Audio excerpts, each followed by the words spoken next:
Telangana express में दोबारा इस्तकबाल है। चलते हैं मजीद खबरों की जानिब। सुप्रीम कोर्ट ने जुमेरात को इलेक्शन कमीशन से कहा कि वो महाराष्ट्र के वज़ीर आला एकनाथ शिंदे की दरखास्त पर गौर न करे, जिसमें यह दावा किया गया कि उनका ग्रुप हकीकी शिवसेना की नुमाइंदगी करता है। Chief justice justice N V Ramana और जस्टिस कृष्णा मुरारी और जस्टिस हेमा कोहली की बेंच ने अपने जबानी हुक्म में साबिक वज़ीर आला उद्धव ठाकरे कैंप को राहत देते हुए इलेक्शन कमीशन ऑफ इंडिया से कहा कि वो शिंदे ग्रुप की शनाख्त के दावे पर कोई इब्तदाई कार्रवाई न करने को कहा है।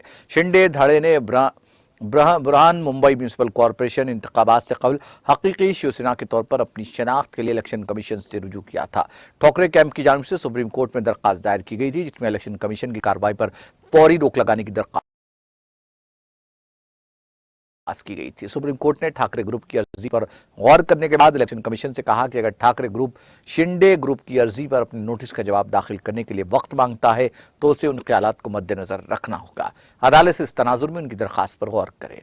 जस्टिस रमना की सरबराही में 3 जजों की बेंच ने कहा कि वो पीर तक फैसला करेगी कि महाराष्ट्र में शिंदे ग्रुप की बगावत और उसके नतीजे में होने वाली पेशरफ से मुतालिक आईनी अहमियत के सवालात को बड़ी बेंच के पास भेजना है।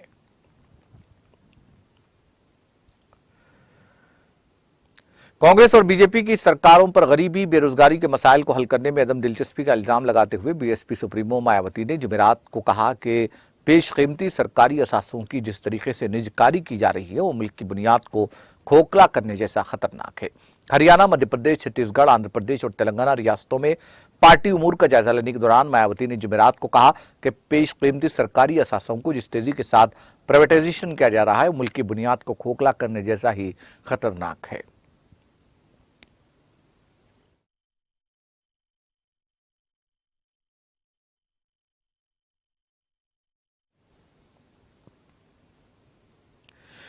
लोकसभा की कार्रवाई जो गुज़िश्ता 3 दिनों से अच्छी तरह से चल रही थी, जुमेरात को एक बार फिर मुतासिर हुई जब कांग्रेस के अरकान ने हुकूमत और एनफोर्समेंट डायरेक्टरेट जैसे इदारों के गलत इस्तेमाल का इल्जाम लगाते हुए जबरदस्त हंगामा मचाया।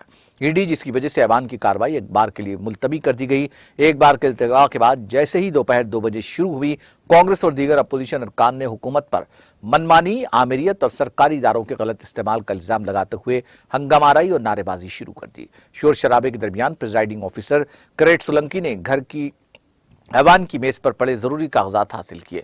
हंगामाराई और नारेबाजी के दरमियान वज़ीर ममलकत बराए खजाना पंकज चौधरी ने स्टील इंडस्ट्री में इस्तेमाल होने वाले खाम माल और दीगर अशिया पर कस्टम ड्यूटी में इजाफा और खाम तेल और हवाई जहाज के ईंधन, एयर टरबाइन ईंधन पर खुसूसी इजाफी एक्साइज ड्यूटी लगाने से मुतालिक 2 आईनी करारदादें पेश की, जिन्हें सूती वोटों से मंजूर किया गया। जैसे ही हंगामा तेज हुआ, सोलंकी ने अराकीन से अपील की कि वो इस किस्म का रवैया पसंद नहीं करते। उन्होंने अपील की सब अपनी नशिस्तों पर चले जाएं और कार्रवाई चलने दें, लेकिन अपोजिशन अरकान पर कोई असर नहीं हुआ, जिस पर प्रिजाइडिंग ऑफिसर ने ऐवान की कार्रवाई दिन भर के लिए मुलतवी करने का ऐलान किया। इससे पहले ही जैसे ही लोकसभा स्पीकर ओम बिरला ने 11 बजे ऐवान की कार्रवाई शुरू की, कांग्रेस और दीगर अपोजिशन जमातों के अरकान ने हंगामा आराई और नारेबाजी शुरू कर दी। स्पीकर ने हंगामा आराई के दरमियान वक्फ सवालात चलाने की कोशिश की और हंगामा आराई के दरमियान वक्फ सवालात तकरीबन 40 मिनट तक जारी रहा। इस दौरान हुकूमत ने ऐवान में कई सवालों के जवाब दिए। हंगामाराई करने वाले अरकान को अपनी नशिस्तों पर जाने की हिदायत देते हुए स्पीकर ने कहा कि उन्हें वक्फ सवालात के बाद इजहार ख्याल का मौका दिया जाएगा। ताहम अरकान ने हंगामाराई जारी रखी, जिस पर उन्होंने ऐवान की कार्रवाई मुलतवी कर दी।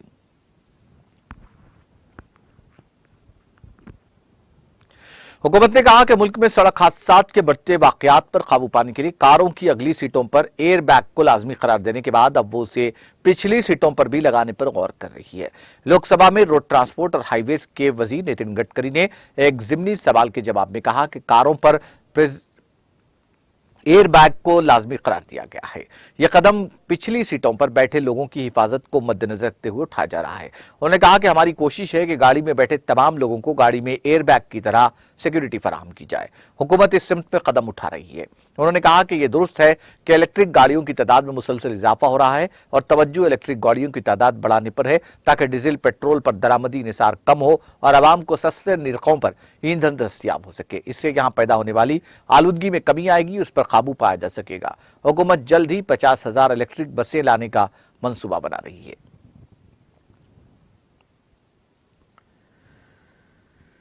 कांग्रेस की कारगुजार सदर सोनिया गांधी और पार्टी के साबिक सदर राहुल गांधी के खिलाफ इन्फोर्समेंट डायरेक्टरेट की कार्रवाई का मामला राज्यसभा में जुमेरात को ऐवान में छाया रहा। अपोजिशन लीडर मल्लिकार्जुन खड़गे और कायदे ऐवान पीयूष गोयल के दरमियान गर्मागर्म बहस हुई। कबलजी ऐवान 0 ओवर के दौरान इसी मामले पर मुलतवी कर दिया गया। पहली कार्रवाई मुलतवी करने के बाद प्रिजाइडिंग ऑफिसर विजय साई रेड्डी ने वक्फे सवालात शुरू करने की कोशिश की तो अपोजिशन पार्टियों के अरकान नारे लगाते हुए स्पीकर के पोडियम के सामने आ गए। ये अरकान ईडी की कार्रवाई पर बहस का मुतालबा कर रहे थे। रेड्डी ने अरकान की नारेबाजी के दरमियान वक्फे सवालात का आगाज किया। दरियासना ऐवान में कायदे हिज़्ब इख्तिलाफ मल्लिकार्जुन खड़गे ने कहा कि हुकूमत जमहूरियत को कुचल रही है।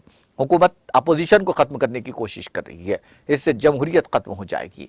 उन्होंने कहा कि ईडी का सियासी इस्तेमाल किया जा रहा है। इस मसले पर ऐवान में फौरी बहस होनी चाहिए। इस पर ऐवान के लीडर पीयूष गोयल ने कहा कि हुकूमत कानून नाफिज करने वाली एजेंसियों के काम में मदाखलत नहीं करेगी। यह कानूनी कार्रवाई है, इसे अदालत में जाना चाहिए। कॉमनवेल्थ गेम्स 2022 में हिंदुस्तान के तेजसोन शंकर ने मर्दों के हाई जंप मुकाबले में तारीखी कांसे का तमगा जीता। एक्सलेंडर स्टेडियम में शंकर ने 2.22 मीटर के साथ अपना बेहतरीन मुजाहिरा किया। उन्होंने कॉमनवेल्थ गेम्स में हाई जंप इवेंट में हिंदुस्तान को पहला तमगा दिलाया। बहामास के साबिक आलमी और दौलत मुश्तरका खेलों के चैंपियन डोनाल्ड थॉमस ने शंकर के साथ 2.22 मीटर ऊंची छलांग लगाई, लेकिन हिंदुस्तानी ने कांसे का तमगा हासिल किया क्योंकि उन्होंने अपनी तमाम कूद में 2.10 मीटर, 2.15 मीटर, 2.19 मीटर और 2.22 मीटर को पहली कोशिश में उबूर कर लिया। कांसे का तमगा जीतने के बाद शंकर ने कहा, मेरे पास कॉलेज के सीजन का भी तजुर्बा था और मैंने जनवरी में कूदना शुरू कर दिया था, लेकिन यहाँ कांसे का तमगा हासिल करना एक ख्वाब पूरा होने जैसा है और मैं अपने साथ कुछ घर ले जा रहा हूँ और खुश हूँ। वजीर आजम नरेंद्र मोदी ने शंकर को मर्दों के हाई जंप मुकाबले में हिंदुस्तान का पहला एथलीट मेडल जीतने पर मुबारकबाद दी। अमेरिकी सदर जो बाइडेन ने इस खाते हमल के हुकूक के तहफ़्फ़ुज़ के दूसरे बिल पर भी दस्तखत कर दिए। बाइडेन ने इस खाते हमल के हुकूक के तहफ़्फ़ुज़ पर दस्तखत करते हुए कहा कि सुप्रीम कोर्ट और रिपब्लिकन पार्टी को अमेरिकी ख़वातीन की ताकत का एहसास नहीं है। बाइडेन ने इस खाते हमल के तहफ़्फ़ुज़ के हुकूक पर दस्तखत किए। इस हुक्म के नाफिज होने के बाद वफाकी महकमा सेहत को हक होगा कि वह इस खाते हमल के लिए दूसरी रियासतों का सफर करने वाली ख़वातीन की मदद के लिए तिब्बी फंड्स का इस्तेमाल कर सके। इससे कबल जुलाई में अमरीकी सदर ने अपने पहले हुक्मनामे पर दस्तखत किए थे, जिसका मकसद सुप्रीम कोर्ट के मुल्क भर में इस खाते हमल के आईनी हक पर पाबंदी से परेशान ख़वातीन को राहत फराहम करना था। ताहम इस दूसरे कानून का भी ज्यादा असर होने की तवक्को नहीं है क्योंकि अमेरिकी रियासतों में जहां रिपब्लिकन इख्तिदार में है वो इस खाते हमल पर पाबंदियां मजीद सख्त करते जा रहे हैं। इससे मुतालिक अदवियात पर पाबंदी लगाई जा रही है। सदर की कार्रवाई से एक दिन कबल ही कैंसास में वोटरों ने रियासत के आइन से इस खाते हमल के तहफ़्फ़ुज़ के कानून को हटाने की तजवीज को मुस्तरद कर दिया था। इसे इस खाते हमल के हामियों की फतेह के तौर पर देखा गया था। सुप्रीम कोर्ट के फैसले के बाद इस मामले पर किसी सूबे में यह पहला इलेक्शन था। डेमोक्रेट्स को उम्मीद है कि इस खाते हमल हुकूक के मुद्दे से उन्हें अमेरिका के कई सूबों में इख्तिदार हासिल हो सकता है। बाइडेन ने कंसास के नताइज को फैसलाकुन फतेह करार दिया और कहा कि सूबे के वोटरों ने एक मजबूत इशारा दिया है जिससे वाज़ेह है कि सियासतदानों को ख़वातीन के बुनियादी हुकूक में मदाखलत नहीं करनी चाहिए। जापान के शुमाली मशरक़ी सूबे फुकुशिमा के साहिल पर जुमेरात को दरमियानी दर्जे के जलजले के झटके महसूस किए गए। जापान की मौसमियाती एजेंसी के मुताबिक मकामी वक्त के मुताबिक 9:48 पर जलजले की शिद्दत रेक्टर स्केल पर 5.6 नापी गई। जलजले का मरकज जमीन की सतह से 60 किलोमीटर की गहराई में था। जलजले से किसी जानी और माली नुकसान की कोई इत्तला नहीं है।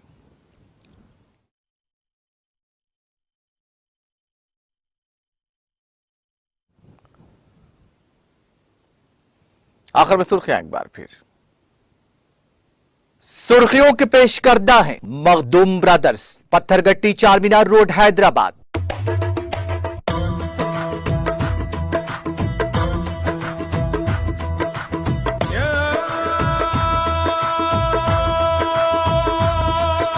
Makhdoom brothers, Pathergatti Charminar road Hyderabad.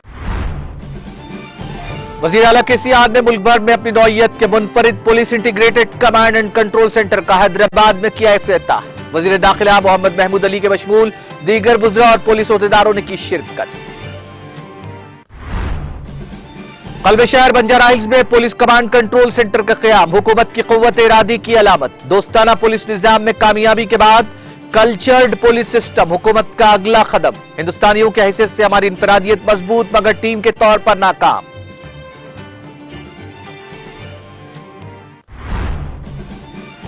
छोटे पैमाने की सनतों के क़याम के लिए फराहम किए जाएंगे कर्ज। डीसीसीबी के इस्तेफादा कुरिंदगान में चेक्स तकसीम प्रोग्राम से वजीर दयाकर राव का खिताब।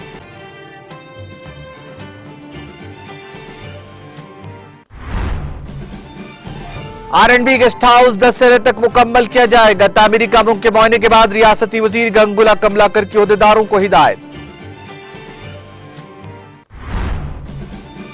जोराला और सिरसालम प्रोजेक्ट्स के पानी के बहाव में इजाफा। दोनों प्रोजेक्ट्स के दरवाजों को खोलकर पानी का किया जा रहा है इखराज।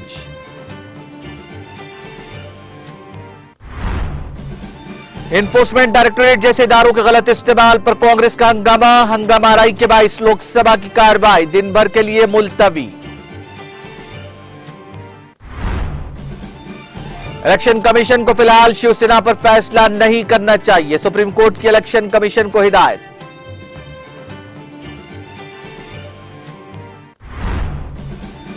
और राहुल और सोनिया गांधी पर ईडी की कार्रवाई का मामला राज्यसभा में फिर से गूंजा। अपोजिशन लीडर मल्लिकार्जुन खड़गे और कायदेबान पीयूष गोयल के दरमियान गर्मा गर्म मबाहिस।